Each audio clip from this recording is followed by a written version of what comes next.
Hello, welcome to Daily News from Marja'iyat TV.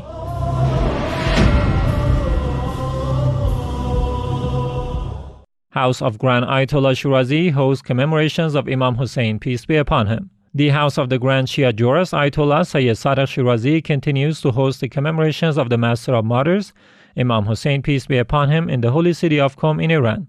These commemorations were attended by various groups of Shia believers and lovers of Ahlul Bayt, peace be upon them, as well as religious scholars and activists at the presence of the Grand Jurist Ayatollah Shirazi. The lecturers at these events addressed the outstanding uprising of Imam Hussein, peace be upon him, and the participants recite eulogies in honor of His Holiness. It is worth noting that the House of the Grand Ayatollah Shirazi will continue to host these commemorations for 13 consecutive days, both in the mornings and afternoons, and in the two languages of Persian and Arabic. Commemorations at the Office of Grand Ayatollah Shirazi in Holy Karbala. The Office of the Grand Ayatollah Shirazi in Holy Karbala hosted the commemorations of the Master of Martyrs, Imam Hussein, peace be upon him. This commemoration began with the recitation of the Holy Quran and continued with a lecture by Sheikh Zuhair al-Asadi, who talked about the struggles of the Holy Prophet of Islam and his pure progeny in upholding the divine message of Islam. Many cultural and religious figures, as well as public groups of Shia believers, take part in these commemorations.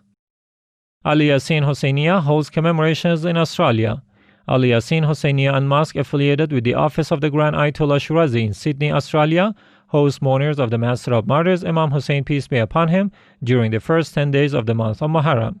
These commemorations began on the first day of the holy month of Muharram on the mornings of every day. Sayyid Jafar al-Qazwini was the lecturer at this event. Nonviolence in Cooperation publishes message on International Day commemorating the victims of acts of violence.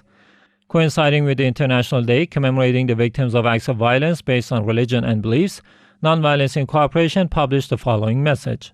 It is so unfortunate to see that people from different religious backgrounds have gone through so much suffering because of the ignorance of the masses and the evil nature of sectarian governments.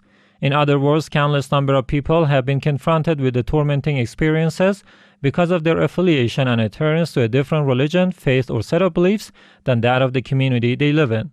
It appears that religious discord and sectarianism have been the root cause of many conflicts and bloodshed in all history. However, if one studies each and every case of religious violence, they can understand that the perpetrators of these criminal acts have no understanding of the faith or religion they claim to follow. In a nutshell, it could be said that the divine religions and faiths never command their followers to commit transgression in any form and kind, and therefore they oppose sectarianism in every sense of the word. The international community celebrates August 22nd every year as the day of commemoration for victims of violence based on religion and belief. On this occasion, Nonviolence in Cooperation requests the United Nations and human rights organizations around the world to join efforts and implement the signed agreements which emphasize helping and assisting the victims of violence with the mentioned motives. It should be noted that in recent years, violent operations with these motives have witnessed a steady rise all across the world, especially in the Middle East. It is worth mentioning that the violation of these religious rights have been committed by terrorist groups such as Al-Qaeda, Taliban, ISIS, and some other fanatical Salafist movements and organizations.